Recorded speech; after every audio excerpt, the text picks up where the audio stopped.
Well, well, well, look what I found here. Anton Daniels from 2016. Anton Daniels was a little bit thinner back in 2016. He looked a little, I don't know, I don't want to say gay or funny, but he doesn't look like he looks now. Most definitely he doesn't. But I found an old video of Anton Daniels. And so I'm going to show you Anton Daniels in my mind when he had some morals, when he had some standards. So let's get into this. What's going on? It's Anton from AntonDaniels.com. With the election coming up here in 2016 between Hillary Clinton and Donald Trump, I thought it'd be interesting to give an open and honest assessment about who it is that I feel should be president, why I'm voting for them, in addition to giving an honest assessment as to why I feel they're best for that position. So before I start talking about the candidates specifically, let me give you a little background information as to who I am, what demographic I probably fit in, and why it makes sense for me to give you my assessment. Right now, here in 2016, I'm 34 years old. I am college educated. I consider myself solidly middle class. I'm not rich by any means, but if I'm being completely honest, I am doing really well. I am an IT professional. I do consider myself somewhat of an entrepreneur. I run several small businesses, and in addition to that, I am an investor. More importantly, I'm a father of an 8-year-old daughter. I've been married for 12 and a half years. Obviously, I'm African American. I don't know what else to tell you. I live in Michigan. I've been here all my life. I volunteer a lot. I give back to the city and the communities in which I grew up in, which is Detroit, Michigan. I am a church guy. I'm always learning.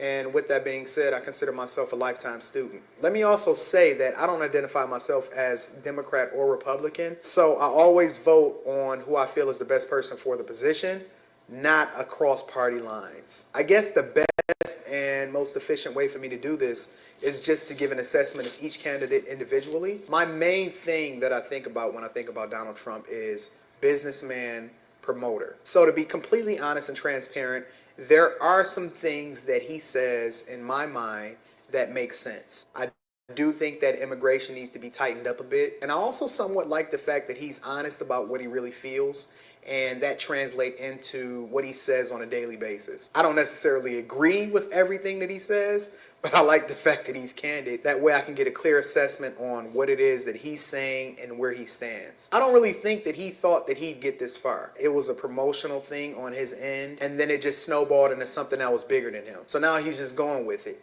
Win or lose, he still wins because he's a businessman and he's in the business of promoting himself. He is the brand. The United States is the most powerful country in the world, and with great power comes great responsibility. If you look at his track record from a business perspective, and it's out there for everybody to see, especially with regard to the casinos in Atlantic City and everything like that, he's a horrible person from an ethics perspective. When you're the president of the United States, or you hold any public office for that matter, you have to put what's in the best interest of the people before yourself. And I think the foundation of his campaign does not represent that. Whenever you can say something like, nobody knows the system better than me, which is why I alone can fix it. For me, that's an issue because no one person has ever become successful on their own, including him. And I think that it takes more than one person, a community of people, an entire generation, people that sacrifice themselves and their own brand and their own self-interest for the benefit of the people. I think that's the ideal person for serving in public office. He just doesn't fit that mold for me. Moving over into Hillary Clinton, I'm not necessarily a fan of her either. I can't really fault her for being in a position to take advantage of the fact that her husband is a former president.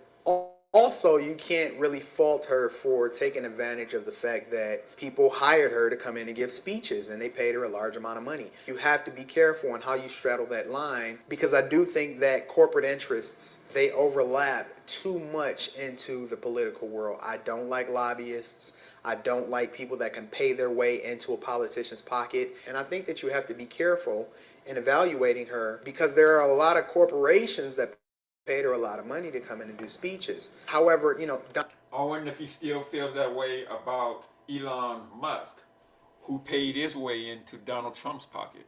Donald Trump has also done business with a lot of people. If I'm not mistaken, I think Donald Trump also gave to Hillary Clinton's campaign when she was running against Barack Obama. But I think that she's the best person for the position. I think she's more inclusive instead of putting everybody down or saying who's wrong or who's right. When I hear her speak, she's trying to find a solution. Even when she ran against Bernie Sanders, and in my opinion, Bernie Sanders was really hardline Democrat. When it was all said and done and she became a clear winner, she still went over to him and she adopted some of his policies. That just showed me that she was more open to bettering her campaign, bettering her message, actually delivering a better product on the behalf of the people, and not just necessarily, hard line about what it is that she feels. And anything that you do in life, whether you're in public office, whether you're in a corporate position, it's not necessarily about how you feel.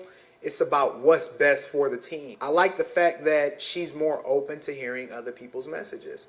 I think that I would trust her more with the nuclear codes than I would trust Donald Trump. I think that she's a lot more respected amongst her constituents and people in the political world. The things that she says, and I can better identify with than I can with Donald Trump. I think Donald Trump is a great businessman, and in business, in a lot of ways, it's not personal, it's always business. However, you start getting into speaking on behalf of a lot of people, or having the nuclear codes, or negotiating with other countries, or talking about your ethics or your moral compass, I don't think that that lines up with a person that would call themselves a public servant. I'm pretty sure I'm going to be voting for Hillary Clinton this year in the 2016 election, and I'm sure there's a ton of details that we can get into as to why and who, and the moral compass, and whether or not he lied or he told the truth or she told the truth. But the fact of the matter is I feel like not only does she more closely represent my moral compass and ideals, but she's also better for the future of my daughter. So I'm sure there's a bunch of people that probably agree or disagree. Let me know what you think. Rate, comment, subscribe, holla at me at AntonDaniels.com.